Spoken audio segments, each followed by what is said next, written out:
नमस्कार मित्रांनो. तर आपल्या चॅनलवर तुमच्या सर्वांचे स्वागत आहे. मी आज आलेलो आहे शेतामध्ये कांद्याच्या रोपाला पाणी भरण्यासाठी. मी संक्रांतीनिमित्त पुण्यावरून गावाकडे आलो आणि घरच्यांनी माझ्याकडं कांद्याला पाणी भरण्याची जबाबदारी दिली. म्हणजे हे कांद्याचं रोप आहे आणि हे बघा कोथिंबिरीचे झाड, म्हणजे कोथिंबीरच आपण त्याला म्हणू शकतो. आणि मग मी शेतामध्ये आलो. पाणी वगैरे चालू केलेलं होतं आणि मग आता पाणी मला भरायचं होतं. खूप दिवसांची आता प्रॅक्टिस राहिली नाही बारे वगैरे देण्याची. मेन प्रॉब्लेम असा झालेला होता की या ठिकाणी शेतातच जे खोरं असतं बारा देण्यासाठी, ते खोरं कोणतरी घेऊन गेलेलं होतं. मग नाईलाजास्तव मला जे होतं कुदळीचाच वापर या ठिकाणी करावा लागणार होता.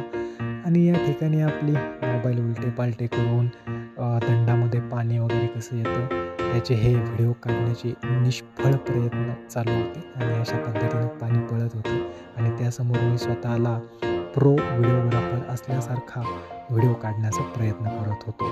आपल्याकडे काय डिंबल वगैरे नव्हतं. आपला हातच म्हणजे आपला डिंबल आहे, बरोबर की नाही? तर हे असं पाणी दंडाने आलं आणि खूप छान वाटतं असं पाणी वगैरे भरायला.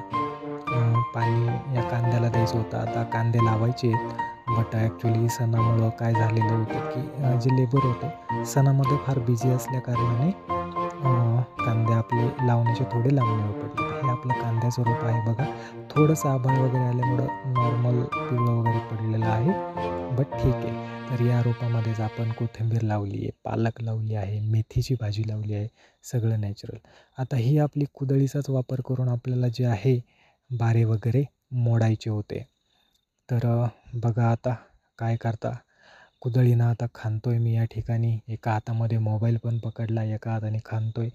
अगोदर माती भुसभुशीत करून ठेवल्याचा फायदा असा होतो की ज्या टायमाला पाणी जे आहे दुसऱ्या वाफ्याच्या कड्याला जातं आणि आपल्याला बारं या ठिकाणी द्यायचं असतं, तर त्या ठिकाणी मग फक्त हाताने माती पटकन बाऱ्यावर लावून घ्यायची असते.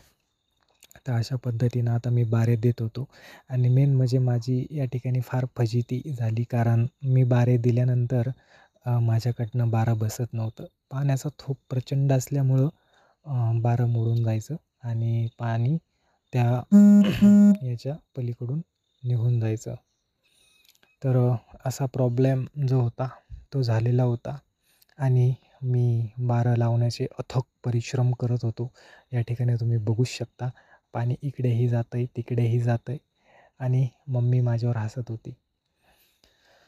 मग आता हे बघा तुम्ही अशा पद्धतीनं पाणी जे आहे ते आपल्या कांद्याच्या वाफ्यामध्ये जात आहे आणि मी परत या ठिकाणी जे बारं देतच आहे, कारण बारं बसलं नव्हतं, बारं परत फुटलेलं होतं.